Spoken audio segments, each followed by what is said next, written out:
Hello বন্ধুরা, আজ আমি প্রথমবার ভিডিওতে ভয়েস ওভার দিচ্ছি।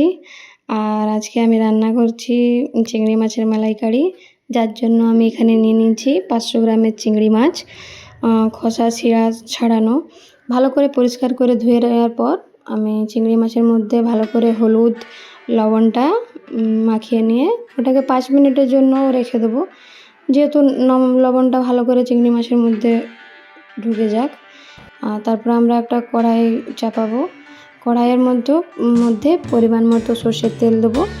সর্ষের তেলটা ভালো করে গরম হতে দেওয়ার পর আমরা একে একে চিংড়ি মাছগুলোকে ভেজে নেবো। চিংড়ি মাছগুলোকে বেশি কড়া করে ভাজার দরকার নেই, হালকা লাল করে ভাজলেই চিংড়ি মাছটা ভাজা হয়ে যাবে। চিংড়ি মাছগুলোকে ভাজার পর আমরা একটা মিক্সারের বাটি নিয়ে পরে তার মধ্যে কিছুটা কুচি করা পেঁয়াজ, আদা, রসুন, কাঁচা লঙ্কা, পরিমাণ মতো জল দিয়ে ভালো করে মশলাটাকে বেটে নেবো।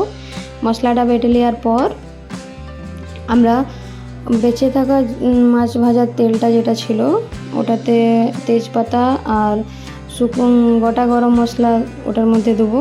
ওটা দেওয়ার পর ভালো করে হালকা গরম হওয়ার পর বেটে রাখা মশলাটা আমরা ওটার মধ্যে দেব। মশলাটা দেওয়ার পর মশলাটাতে আমরা হলুদ, জিরে গুঁড়ো, ধনে গুঁড়ো দিয়ে ভালো করে হালকা ভাজবো। ভাজার পর আমরা দুটো বড় সাইজের টমেটোটাকে পেস্ট করে ও মশলাটার মধ্যে অ্যাড করব। টমেটোটা অ্যাড করার পর আমরা লবণ দেবো। যেহেতু লবণ দেওয়ার পর টমেটোটা ভালো করে কষা হবে, ভাজাটা ভালো হবে, তার জন্য আমরা টমেটো দেওয়ার পর লবণটা দেবো পেস্টটার মধ্যে। ওটা হালকা ভেজে নেওয়ার পর ওটার মধ্যে আমরা এখানে কাজু বাটাটা দেবো। কাজু বাটাটা ব্যবহার করাটা ইম্পর্টেন্ট। কাজু বাটাটা আপনারা ব্যবহার করবেন, যাতে গ্রেভিটা একটু ভালো হবে। এর মধ্যে আমরা কাজু বাটাটা দেওয়ার পর কাজুর যে বাটির মিক্সি ধোয়া জলটা ছিল ওটাও আমরা অ্যাড করব, যেহেতু কাজুটা ছিল ওটার মধ্যে। তারপরে আমরা এখানে দুধ দেবো। দুধটা দিয়ে পরে মশলাটাকে হালকা কম ফ্লেমে ভালো করে ওটাকে মিক্স করব। ভালো করে মিক্স করার পর দুধটাকে একবার ফুটতে দেবো। একবার ফুটতে দেওয়ার পর ওটার মধ্যে আমরা ক্রিম অ্যাড করব। আপনাদের যদি ক্রিম না থাকে তো আপনারা ফ্রেশ দুধের সরটাও ব্যবহার করতে পারেন। ওটাকে ফোটার পর আমরা ওর মধ্যে চিংড়ি মাছগুলোকে ঝোলটার মধ্যে দিয়ে দেবো।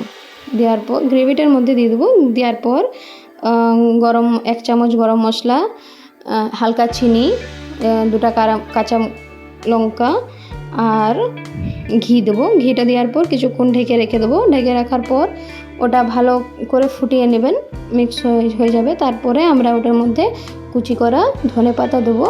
ধনেপাতা দেওয়ার পর আর একটু কিছুক্ষণ গ্যাসের মধ্যে হালকা ফ্লেমে ফুটতে দেবেন। ফুটে যাওয়ার পর আমাদের চিংড়ি মাছটা তৈরি হয়ে গেছে। ভালো করে একবার মিক্স করে নেবেন। মিক্স করে নেওয়ার পর আপনারা গরম ভাতের সঙ্গে এটাকে খেয়ে দেখবেন। আশা করি ভিডিওটা ভালো লাগবে। আমি প্রথমবার ভয়েস ওভার দিয়েছি, যদি কোনো ভুল হয় তো প্লিজ ম্যানেজ করে নেবেন আর কমেন্ট করবেন যে ভিডিওটা কেমন হয়েছে কেমন না। আশা করি আপনাদের ভালো লাগবে। থ্যাংক ইউ ভিডিওটাকে পুরো দেখার জন্যে। পুরো যখন দেখেছেন, like please, subscribe. Thank you.